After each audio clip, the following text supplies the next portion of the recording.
अरे रानी, ओ रानी, सो रही हो क्या अभी तक? रानी की जेठानी जोर जोर से चिल्ला रही थी। घर के आंगन में खड़े होकर रानी यानी तभी मैं भागती हुई अपने कमरे से निकली और बोली, दीदी आ गई मैं। जेठानी बोली, रानी तुम्हारा नाम रानी है, तुम रानी नहीं हो। मैंने तुम्हें रात में ही समझाया था कि सुबह जल्दी उठ जाना, तुम्हारी मुंह दिखाई की रस्म है। मैंने बोला कि दीदी रात को नींद ही नहीं आई, जगह नहीं है, और मन में थोड़ा डर था कि सुबह आँख नहीं खुली। तो जानी दीदी हंसते हुए बोली, रानी मेरी प्यारी देवरानी, जल्दी से घूंघट कर लो, अगर मांझी आ जाए तो हंगामा हो जाएगा। मैंने घूंघट किया ही था, तभी मांझी वहाँ आई और कड़कती आवाज़ में बोली, चलो अब क्या यहीं गपशप मारती रहोगे तुम दोनों?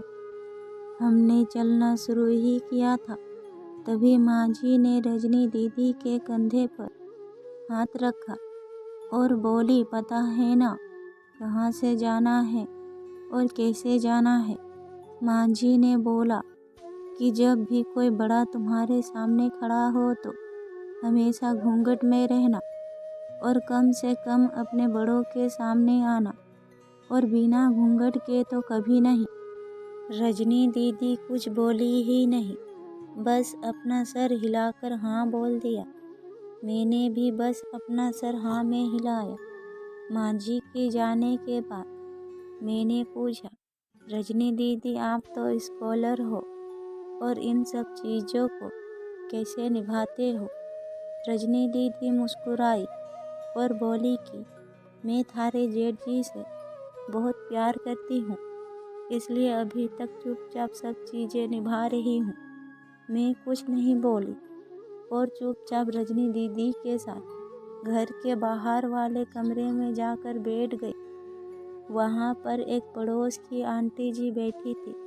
वो बोली कि ये कैसी बहू आई है, ससुर जी सामने खड़े हैं और ये यहाँ बैठी है, मुझे कुछ समझ ही नहीं आया। मतलब रजनी दीदी बोली कि आंटी जी अभी नई बहू है, ये यहाँ के रीति रिवाज को सीखने में थोड़ा समय लगेगा।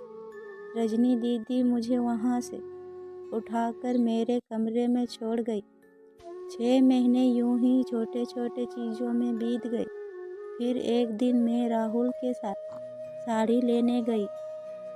राहुल का फ़ोन आया और वे दुकान से बाहर बात करने चला गया। साड़ी की दुकान पर मैं बेधड़क होकर साड़ियाँ देख रही थी। तभी साथ में बैठे हुए अंकल जी खांसे। एक बार, फिर 2 बार, फिर 3 बार। मैंने साड़ी वाले भैया से बोला कि भैया इन अंकल जी को पानी दे दो, बहुत खांसी हो रही है इन्हें। अंकल जी भड़क उठे और बोले, क्या बदतमीजी लड़की है ये, कुछ शर्म लिहाज है या नहीं इसे? दुकान पर हंगामा देख राहुल बाहर से भागकर अंदर आया और अंदर आते ही अंकल जी के पैर छूकर बोले, मामा जी आप यहाँ? मैं घबरा के दुकान से बाहर निकल आई। एक लंबा घूंघट करके गाड़ी में बैठ गई। राहुल बाहर आया और गाड़ी में बैठकर गाड़ी बहुत तेज चलाने लगा। मैं धीमी आवाज़ में बोली, गाड़ी बहुत तेज चला रहे हो, कहीं एक्सीडेंट ना हो जाए। हम घर पहुँचे ही थे, तभी मांझी ज़ोर ज़ोर से चिल्लाते हुए बाहर आई, देखो आ गई ये रानी साहिबा, खानदान की इज्जत मिट्टी में मिलाकर।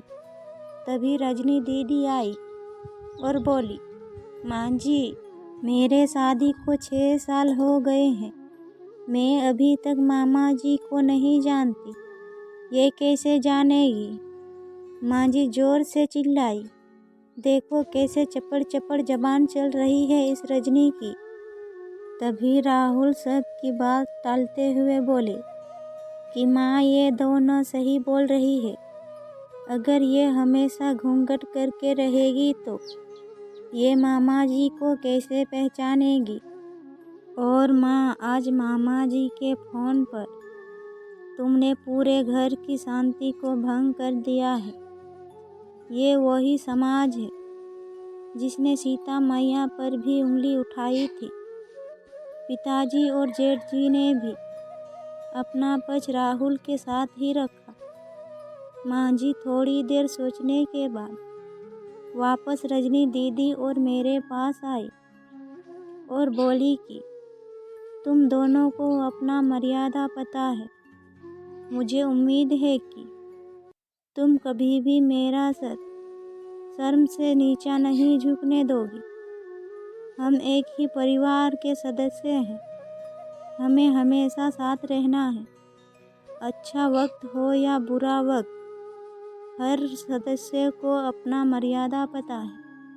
माँ जी ने मुझे और रजनी दीदी को गले लगा लिया।